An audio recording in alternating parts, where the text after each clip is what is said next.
प्यारे बच्चों, सुप्रभात। आज हम करेंगे मीरा का दूसरा पद। दूसरे पद की व्याख्या के लिए जो शब्दार्थ हैं उनको याद करना है। तो साथ साथ शब्दार्थ बताए जाएंगे, सभी उनको ध्यान से सुने।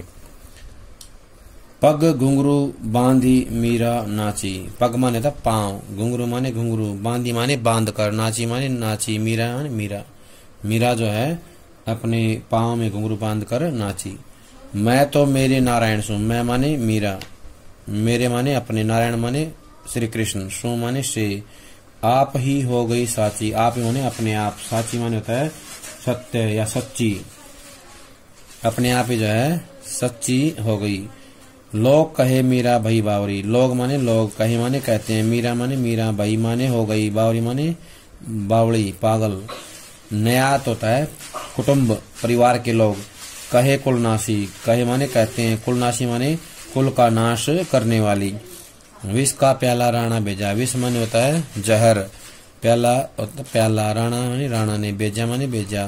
पीवत मीरा हंसी। पीवत माने पी करके, मीरा हंसी माने हंसी। मीरा के प्रभु गिरधर नागर सहज मिले अविनाशी। मीरा के प्रभु, मीरा के स्वामी।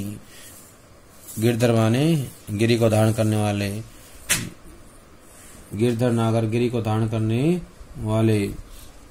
सहज मिले अविनाशी। सहज होता सरलता से, मिले माने मिल जाते हैं, अविनाशी माने जो कभी नष्ट नहीं होते हैं, जो कभी नष्ट नहीं होते हैं, जो सदैव बने रहते हैं, वो होते हैं अविनाशी। क्या होते हैं?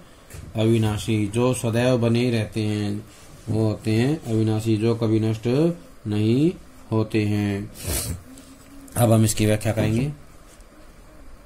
मीरा ने बताया है कि वह प्रभु की भक्ति में लीन होकर सारे समाज के जो नियम हैं उनकी परवाह किए बिना पांव में घुंघरू बांधकर अपने प्रभु के सामने, आराध्य के सामने नाचती है।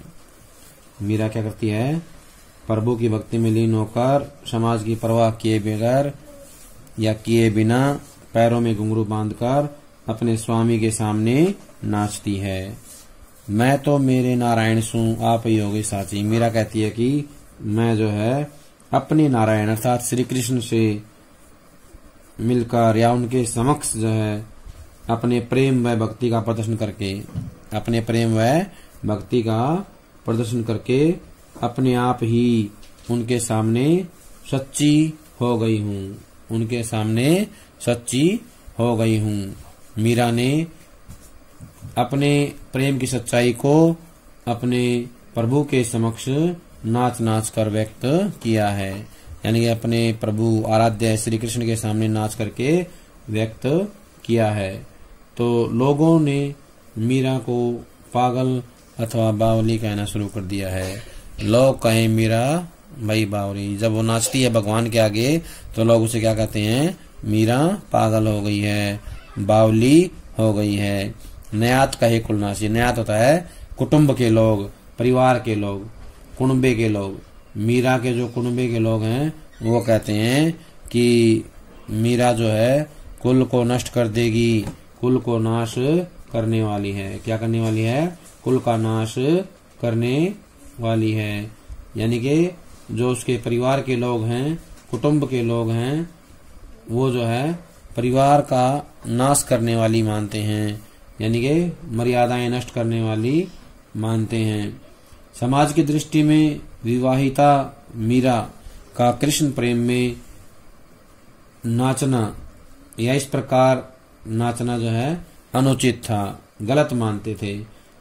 उसके संबंधियों ने उसे कुल का नाश करने वाली स्त्री के रूप में उसे बताया है। कहने का आशय है कि मीरा को उसके परिवार के लोग, उसके रिश्तेदार या उसके जो कुटुंब के लोग हैं वो उसे जो है मर्यादाएं नष्ट करने वाले के रूप में मानते हैं। मीरा कृष्ण भक्ति से ईर्ष्यावश, यानी ईर्ष्या करते, मीरा भगवान श्री कृष्ण से प्रेम करती है, उनकी भक्ति करती है, तो उनकी भक्ति से ईर्ष्यावश, यानी कि उनसे खुश ना होकर के उनके देवर राणा ने जो है मारने के लिए विष का प्याला भेजा। क्या भेजा? विष का प्याला भेजा। राणा ने उसे विष से भरा हुआ प्याला भेजा ताकि वह उसे पीकर मृत्यु को प्राप्त हो जाए या मृत्यु की नींद सो जाए। मीरा ने उसे अमृत समझकर पी लिया। जो जहर भेजा था राणा ने, मीरा ने उसे अमृत समझकर पी लिया और मीरा जो है उस विष को पीकर हंसने लगी। उस विष के प्याले को पी करके हंसने लगी, क्योंकि वो जो है भगवान श्री कृष्ण पर अत्यधिक विश्वास करती थी। उसे अत्यधिक जो है भगवान पर भरोसा था, इसलिए उसने भगवान के भरोसे पर उस विष के प्याले को पी लिया और हंसने लगी। कहने का आशय ये है कि भगवान अपने भक्तों की रक्षा करते हैं। मीरा कहती है कि मेरे प्रभु तो पर्वत को धारण करने वाले हैं। मीरा के प्रभु गिरधर नागर सहज मिले विनाशी। मीरा कहती है कि मेरे जो प्रभु हैं वो क्या हैं? वो पर्वत को धारण करने वाले हैं और उनका नाम क्या है? श्री कृष्ण है। क्या नाम उनका? श्री कृष्ण। वे जो हैं अनश्वर हैं। अविनाशी होता है अनश्वर, या जो कभी नष्ट नहीं होते, वे अनश्वर हैं। वे अपने भक्तों को सहज भाव से ही मिल जाते हैं, सहज रूप में मिल जाते हैं। कहने का आशय ये है कि जो भी सच्चे मन से भगवान को बुलाता है या उसे पाना चाहता है तो सच्चे मन से ईश्वर से प्रेम करना चाहिए और वो जो है हमें बड़ी सरलता से मिल जाते हैं। अगर हम भगवान से सच्चे मन से प्रेम करेंगे तो भगवान हमें जो है शीघ्रता से मिल जाते हैं। उनको हमें बाहर ढूंढने की या उनको जो है किसी अन्य चीज में देखने की कोई जरूरत नहीं है। हमें उसे अपने मन में ही ढूंढना चाहिए और सच्चे मन से ढूंढेंगे तो वो हमें बड़ी सरलता से प्राप्त हो जाएंगे। ये जो है मीरा कहना चाहती है। अब इस पद से जुड़े हुए प्रश्न हम करेंगे। पहला प्रश्न तो यही आएगा कि कविता एवं कवित्री का नाम बताइए। कविता एवं कवित्री का नाम तो बताएंगे।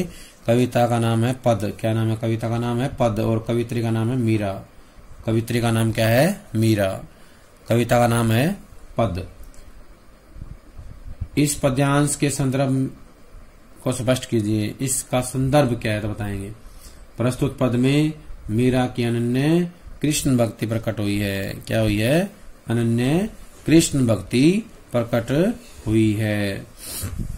उन्होंने श्री कृष्ण के प्रेम और भक्ति में सभी प्रकार की लोक लाज और कुल की मर्यादाएं तोड़ दी हैं। वह अपने आराध्य देव श्री कृष्ण के प्रति अपनी भक्ति भावना को प्रकट करती हुई ये शब्द कहती हैं। श्री कृष्ण के प्रति अपनी भक्ति भावना को प्रकट करती हुई ये शब्द कहती हैं। अगला प्रश्न है, मीरा को लोग क्या कहते थे और क्यों? तो बताना है। मीरा को लोग जो है पागल कहते थे, बावरी कहते थे। क्या कहते थे? लोग मीरा को पागल कहते थे क्योंकि वह दिन रात श्री कृष्ण के प्रेम में लोक लाज छोड़कर नाचती रहती थी। लोक लाज छोड़कर नाचती रहती थी। उसकी इन्हीं गतिविधियों को देखकर लोग उसे पागल कहने लगे। क्या कहने लगे? पागल। इस पद में मीरा की कौन सी भावना की अभिव्यंजना हुई है? यानी कि मीरा का भाव बताना है, कौन सा भाव व्यक्त हुआ है तो बताना है। इस पद में मीरा की श्री कृष्ण के प्रति सच्ची भक्ति भावना व्यक्त हुई है। क्या हुई है? सच्ची भक्ति भावना अभिव्यक्त हुई है। मीरा समाज और कुल की मर्यादा की चिंता किए बिना सदा कृष्ण की भक्ति में लीन रहती है। मीरा जो है समाज और कुल की मर्यादा की चिंता किए बिना सदा श्री कृष्ण की भक्ति में लीन रहती थी। उसे मारने के लिए जब जहर का प्याला भेजा गया तो वह उसे खुशी खुशी पी जाती है। उसे वह खुशी खुशी पी गई, किंतु उसका कुछ नहीं बिगड़ा। इससे पता चलता है कि वह श्री कृष्ण की सच्ची भक्तिन थी। क्या था? सच्ची भक्तिन थी। इसके बाद आएगा प्रश्न कि इस पद का काव्य सौंदर्य बताइए। जो ये दूसरा पद है इसका काव्य सौंदर्य बताएं। तो बताना है कि इस पद में भगवान श्री कृष्ण के प्रति मीरा की अटूट भक्ति जो है या अटूट निष्ठा जो है व्यक्त हुई है, अटूट निष्ठा व्यक्त हुई है। चित्रात्मक भाषा प्रयोग किया गया है। संपूर्ण पद में अनुप्रास अलंकार का सुंदर प्रयोग किया गया है, अनुप्रास अलंकार का सुंदर प्रयोग किया गया है। इसके बाद संगीतात्मकता विद्यमान है, भक्ति रस की अभिव्यंजना हुई है। क्या हुई है? भक्ति रस की अभिव्यंजना हुई है। इसके बाद अगला जो प्रश्न है वो ये है कि मीरा कृष्ण की भक्ति में लीन होकर क्या करने लगी, यानी कौन कौन से काम करने लगी। तो बताना है मीरा कृष्ण की भक्ति में लीन होकर अपने पांव में घुंघरू बांधकर कृष्ण की मूर्ति के समक्ष या कृष्ण के समक्ष जो है नाचने लगी थी। यह उनकी भक्ति में या मीरा जो है उनकी भक्ति में अत्यंत रम चुकी थी। मीरा जो है उनकी भक्ति में अत्यंत रम चुकी थी। मीरा किसके सामने कुछ कहने पर स्वयं को सच्ची मानती है। तो बताना है मीरा नारायण श्री कृष्ण के समक्ष अपने प्रेम और भक्ति का प्रदर्शन कर स्वयं को उनके सामने सच्ची मानती है। अपने नारायण के समक्ष अपने प्रेम और भक्ति का प्रदर्शन कर स्वयं को उनके सामने सच्ची मानती है। मीरा ने कृष्ण के सामने किस किस चीज की अभिव्यक्ति की थी। तो बताना है मीरा ने कृष्ण के सामने अपने प्रेम की सच्चाई अभिव्यक्त की थी, अपने प्रेम की सच्चाई अभिव्यक्त की थी।